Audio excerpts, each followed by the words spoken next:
Hey Boyd, how you guys doing? Fibioso here, and I know I pretty much say this like every time, but I've been procrastinating on reviews, and I've just been kind of letting them pile up, so I've got a lot to get through. So, away we go.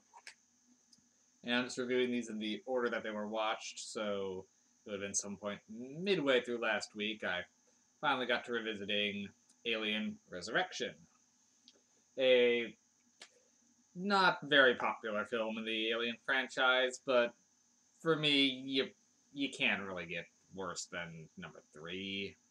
Admittedly, haven't seen Covenant yet, so that one might dethrone it, as that one's also largely unpopular. But we'll see. So, Alien Resurrection, for me, does have a bit of a sweet spot. I actually saw this one in theaters back in '97 when it came out, and I'll be honest, it was the first Alien movie I'd actually seen. I'd been familiar with the franchise before, but I just hadn't actually sat down to watch it. I mean, I had wanted to, but it was one of those things where I was still a youngin', and, well, just hadn't gotten a chance to. And for me, the characters in this one really bring it together, and that's kind of the high point that makes Alien Resurrection, for me, work. I mean, Winona Ryder is great in this, Sigourney Weaver, always a treasure, and it has Ron Perlman. You can't go wrong with Ron Perlman. So, to me, that made an entertaining film. So, the plot. This one is set about 200 years after the events of Alien 3, when the company manages to clone Ripley in order to create a. to more importantly, clone the alien that was inside her. And in doing so, will be able to resurrect the species for military purposes, as usual. This time it's actually the military doing it rather than a company. Hello, cat. She's very strongly opinionated on this one. Didn't like it nearly as much as I did. Anyway, so a group then Winona Ryder would be, I guess, the secondary lead who plays Call, who's a newer member of a group of mercenaries who are pretty much bringing in. They've hijacked a group of people still in their cryotubes to sell to the military for use in alien experiments. They don't know why they're bringing the people in, but they're being paid, so they're not asking. And Call is actually there to because she found out about the impending alien resurrection and is there to kill Ripley and make sure it doesn't happen. But finds out she's already too late. And then when the aliens inevitably escape, they have to quickly do everything they can to escape the space station, as well as make sure it blows up before it can bring the aliens back down to Earth. Now, I liked this movie, particularly the interactions between Ripley and Call. They had great chemistry, going from antagonistic to friendly, and personally, I did kind of wish the franchise had actually continued because I wanted to see what happened with these two characters.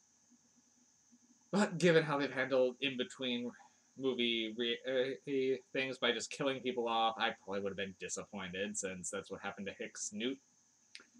So it probably would have just been the same here, let's be real.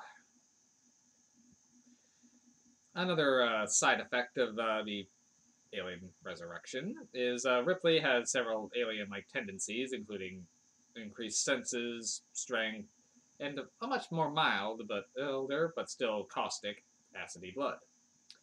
And the alien herself now seems to, well, be finding a new means of reproduction and gives birth to a human alien hybrid. And, well, that actually was one of the creepiest looking things in the franchise and worked very well for me, particularly just the weird interactions with it. So for me, I did enjoy it. It has its flaws, particularly the CG. It does not hold up very well when you see the aliens swimming around or climbing ladders. they don't work nearly as well. When it's just being like the puppets and the costumes, those work fine, but the CG ones aren't holding up the best. Oh, what else do I got to say on this one? It's definitely a little more quippier, but that's largely because of Joss Whedon being pretty much the main scriptwriter. Though apparently they changed a lot of his script and just the delivery of it. He wrote it to be more tongue in cheek, and it is to some at some points, but they made it a lot more serious than Whedon was trying to do for it.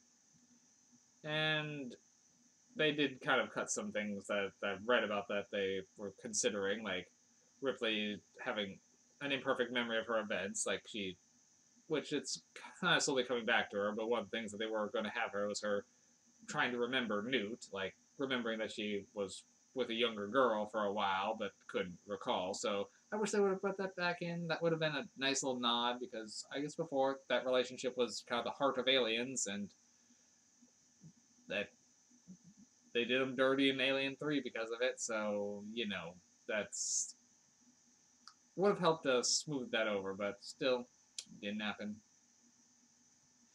But for me, this one I'm gonna give I'll give a 6 MacGuffin to. If the CG had been a bit better, or if they had left some more of the emotional impacts, I could have easily given this more. But as it stands, for me, it's worthwhile.